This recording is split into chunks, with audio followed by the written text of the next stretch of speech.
Hi friends, ನಾನು ನಿಮ್ಮ Sharan. Friends, ನೀವೇನಾದರೂ ಫಸ್ಟ್ ಪೇಮೆಂಟ್ ತೊಗೊಳ್ತಾ ಇದ್ದೀರಿ ಯೂಟ್ಯೂಬಿಂದ ಅಂತಂದರೆ ಯಾವಾಗ ನಿಮ್ಮ ಬ್ಯಾಂಕ್ ಅಕೌಂಟ್ಗೆ ದುಡ್ಡು ಬರುತ್ತೆ ಅಂತೇಳಿ ನಿಮಗೆ ಭಾಳಷ್ಟು ಕನ್ಫ್ಯೂಷನ್ ಇರುತ್ತೆ ಫ್ರೆಂಡ್ಸ್.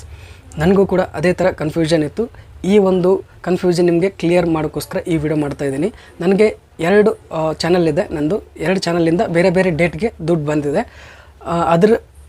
ಅದ್ರ ಪ್ರಕಾರ ನಾನು ಯಾವ ಡೇಟ್ಗೆ ಬರ್ಬೋದು ನಿಮ್ಮ ಬ್ಯಾಂಕ್ ಅಕೌಂಟ್ಗೆ ಫಸ್ಟ್ ಪೇಮೆಂಟ್ ಆದರೆ ಅಂತೇಳಿ ನಿಮಗೆ ತಿಳಿಸ್ಕೊಡ್ತೀನಿ. ಫ್ರೆಂಡ್ಸ್, ನಂದು ರಂಗೋಲಿ ರಿಲೇಟೆಡ್ ಒಂದು ರಂಗೋಲಿ ಲವರ್ಸ್ ಅಂತೇಳಿ ಚಾನಲ್ ಇದೆ. ಆ ಚಾನಲ್ ಮಾನಿಟೈಸೇಷನ್ ಆಗಿತ್ತು. ಕಾಮನ್ ಆಗಿ ಎಲ್ಲ ಯೂಟ್ಯೂಬ್ ಚಾನಲ್ದು ಆ್ಯಡ್ಸೆನ್ಸ್ ಅಕೌಂಟಿಂದ 21st ಡೇಟ್ಗೆ ಆ್ಯಡ್ಸೆನ್ಸ್ ಅಕೌಂಟಿಂದ ನಮ್ಮ ಬ್ಯಾಂಕ್ ಅಕೌಂಟ್ಗೆ ಟ್ರಾನ್ಸ್ಫರ್ ಆಗುತ್ತೆ 21ನೇ ತಾರೀಕು.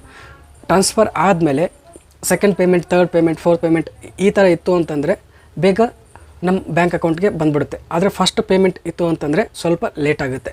ಫಸ್ಟ್ ಟೈಮ್ ಪೇಮೆಂಟ್ ನಮ್ಮ ಬ್ಯಾಂಕ್ ಅಕೌಂಟ್ಗೆ ಬರಬೇಕಾದ್ರೆ ಸ್ವಲ್ಪ ಎಲ್ಲ ವೆರಿಫಿಕೇಷನ್ ಆಗುತ್ತೆ. Address verification, bank verification, swift code ಅದೆಲ್ಲ ಚೆಕ್ ಮಾಡ್ತಾರಲ್ಲ, ಅದಕ್ಕೋಸ್ಕರ ಫಸ್ಟ್ ಪೇಮೆಂಟ್ ಲೇಟ್ ಆಗುತ್ತೆ. ಫಸ್ಟ್ ಪೇಮೆಂಟ್ ತೊಗೊಂಡಾದ್ಮೇಲೆ ಸೆಕೆಂಡ್ ಪೇಮೆಂಟ್, ಥರ್ಡ್ ಪೇಮೆಂಟ್ ಕರೆಕ್ಟಾಗಿ ಆದಷ್ಟು ಬೇಗ ಬರುತ್ತೆ ಫ್ರೆಂಡ್ಸ್. ಆದರೆ ಫಸ್ಟ್ ಪೇಮೆಂಟ್ ಯಾವಾಗ ಬರುತ್ತೆ ಅಂತೇಳಿ ಭಾಳಷ್ಟು ಜನಕ್ಕೆ ಕನ್ಫ್ಯೂಷನ್ ಇರುತ್ತೆ. ಈಗ ಫಸ್ಟ್ ಪೇಮೆಂಟ್ ಬಿಟ್ಟು 3-4 ಪೇಮೆಂಟ್ ತೊಗೊಂಡ್ರಿ ಅಂತಂದರೆ 21ಗೆ ಆ್ಯಡ್ಸೆನ್ಸ್ ಅಕೌಂಟಲ್ಲಿ ರಿಲೀಸ್ ಆಯಿತು ಅಂತಂದರೆ ನಿಮ್ಮ ಬ್ಯಾಂಕ್ ಅಕೌಂಟ್ಗೆ 23, 24 ಈ ಥರ ಡೇಟಲ್ಲಿ ನಿಮ್ಮ ಬ್ಯಾಂಕ್ ಅಕೌಂಟ್ಗೆ ಟ್ರಾನ್ಸ್ಫರ್ ಆಗುತ್ತೆ. ಆದರೆ ಫಸ್ಟ್ ಪೇಮೆಂಟ್ ನನಗೆ 2 ಚಾನಲ್ ಇದೆ, ಹೇಳಿದ್ದೀನಿ ಆಗಲೇ. ಒಂದು ಸಜ್ಜನ್ ಟೆಕ್, ಇನ್ನೊಂದು ರಂಗೋಲಿ ಲವರ್ಸ್. ರಂಗೋಲಿ ಲವರ್ಸ್ ಚಾನಲಲ್ಲಿ ಫಸ್ಟ್ ಪೇಮೆಂಟ್ ತೊಗೊಂಡಾಗ 21 ಡೇಟ್ಗೆ ಆ್ಯಡ್ಸೆನ್ಸಲ್ಲಿ ರಿಲೀಸ್ ಆದರೆ ನನ್ನ ಬ್ಯಾಂಕ್ ಅಕೌಂಟ್ಗೆ 7th ಡೇಟ್ಗೆ, ಅಂದರೆ ನೆಕ್ಸ್ಟ್ ಮಂತ್ ಇರುತ್ತಲ್ಲ 7th ಡೇಟ್ಗೆ ನನ್ನ ಬ್ಯಾಂಕ್ ಅಕೌಂಟ್ಗೆ ಬಂತು ಫ್ರೆಂಡ್ಸ್. ಅದು ರಂಗೋಲಿ ಲವರ್ಸ್ ಚಾನಲ್ದು.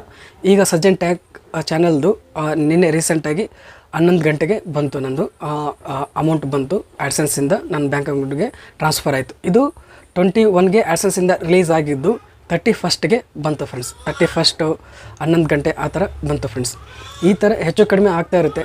ಇದರಲ್ಲಿ ಇನ್ನೂ ಒಂದೇನು ಅಂತಂದರೆ ಬ್ಯಾಂಕ್ ಸೇಮ್ ಇದೆ, ಮತ್ತು ಸೇಮ್ ಬ್ಯಾಂಕ್ ಅಕೌಂಟ್ಗೆ ನಾನು ಟ್ರಾನ್ಸ್ಫರ್ ಆಗಿದೆ 2 ಚಾನಲ್ದು. ಅಂದರೆ ಅಕೌಂಟ್ ಬೇರೆ ಬೇರೆ ಇದೆ, ಸೇಮ್ ಬ್ಯಾಂಕ್ ಇದೆ, ಮತ್ತು ಸ್ವಿಫ್ಟ್ ಕೋಡ್ ಕೂಡ ಸೇಮ್. ಆದರೆ ಅಮೌಂಟ್ ಟ್ರಾನ್ಸ್ಫರ್ ಆಗಿರೋದು ಚೇಂಜ್ ಆಗಿದೆ. ಒಂದು 31st ಡೇಟ್ಗೆ ಆಗಿದೆ, ಇನ್ನೊಂದು 7th ಡೇಟ್ಗೆ ಆಗಿದೆ. ಅಂದರೆ 10 ಡೇಸ್ ಡಿಫ್ರೆನ್ಸ್ ಇತ್ತು, ಇನ್ನೊಂದು 15 to 16 ಡೇಸ್ ಡಿಫ್ರೆನ್ಸ್ ಇತ್ತು ಫ್ರೆಂಡ್ಸ್. ಈ ಥರ ಹೆಚ್ಚು ಕಡಿಮೆ ಆಗ್ತಾ ಇರುತ್ತೆ. ನೀವು ಫಸ್ಟ್ ಪೇಮೆಂಟ್ ತೊಗೊಳ್ತಾ ಇದ್ದೀರಿ ಅಂತಂದರೆ ಎಕ್ಸ್ಪೆಕ್ಟೇಷನ್ ಯಾವ ಡೇಟ್ಗೆ ಇಟ್ಕೋಬೇಕು ಅಂತಂದರೆ, ಈಗ 21ಗೆ ರಿಲೀಸ್ ಆಗುತ್ತೆ ಅಂದರೆ ನೀವು 10th date, next month 10th date ಇರುತ್ತಲ್ಲ, ಅಲ್ಲಿವರೆಗೂ ನಿಮಗೆ ಬ್ಯಾಂಕ್ ಅಕೌಂಟ್ಗೆ ದುಡ್ಡು ಬರುತ್ತೆ ಫ್ರೆಂಡ್ಸ್. ಅಲ್ಲಿವರೆಗೂ ನೀವು ಕಾಯಬೇಕಾಗುತ್ತೆ. ಅದ್ರ ಒಳಗಡೆ ಯಾವಾಗಾದರೂ ಬರ್ಬೋದು, ಹೇಳೋಕ್ಕಾಗಲ್ಲ ಫ್ರೆಂಡ್ಸ್. ಅಲ್ಲಿವರೆಗೂ ನೀವು ಕಾಯಬೇಕು. ಅಲ್ಲಿವರೆಗೂ ನಿಮ್ಮ ಬ್ಯಾಂಕ್ ಅಕೌಂಟ್ಗೆ ಬಂತು ಅಂತಂದರೆ ಓಕೆ. ಒಂದು ವೇಳೆ ಬರಲಿಲ್ಲ ಅಂತಂದರೆ ನೀವು ಬ್ಯಾಂಕ್ನಲ್ಲಿ ಹೋಗಿ ನೀವು ಕೇಳ್ಬೋದು, ಈ ಥರ ಬರಬೇಕಿತ್ತು ಅಂತೇಳಿ. ಇಲ್ಲಾಂದರೆ ಏನಾದರೂ ಪ್ರಾಬ್ಲಮ್ ಆಗಿದೆ ಚೆಕ್ ಮಾಡ್ಕೋಬೇಕು ಫ್ರೆಂಡ್ಸ್. ಇದೊಂದು ಭಾಳಷ್ಟು ಜನಕ್ಕೆ ಕನ್ಫ್ಯೂಷನ್ ಇರುತ್ತೆ. ಫಸ್ಟ್ ಪೇಮೆಂಟ್ ಆದರೆ ಯಾವಾಗ ಬರುತ್ತೆ, ಎಷ್ಟು ದಿನದಲ್ಲಿ ಬರುತ್ತೆ ಅಂತೇಳಿ ಕನ್ಫ್ಯೂಷನ್ ಇರುತ್ತೆ ಫ್ರೆಂಡ್ಸ್. ಈ ವಿಡಿಯೋ ಇಷ್ಟ ಆದರೆ ಪ್ಲೀಸ್ ಲೈಕ್ ಮಾಡಿ. ನನ್ನ ಚಾನಲ್ಗೆ ಇನ್ನೂ ಸಬ್ಸ್ಕ್ರೈಬ್ ಮಾಡಿಲ್ಲ, ಪ್ಲೀಸ್ ಸಬ್ಸ್ಕ್ರೈಬ್ ಮಾಡ್ಕೊಳ್ಳಿ. ಇದೇ ರೀತಿ ಯೂಟ್ಯೂಬ್ ರಿಲೇಟೆಡ್ ವೀಡಿಯೋಸ್ ಅಪ್ಲೋಡ್ ಮಾಡ್ತಾ ಇರ್ತೀನಿ ನನ್ನ ಚಾನಲಲ್ಲಿ. Thank you friends, thank you very much.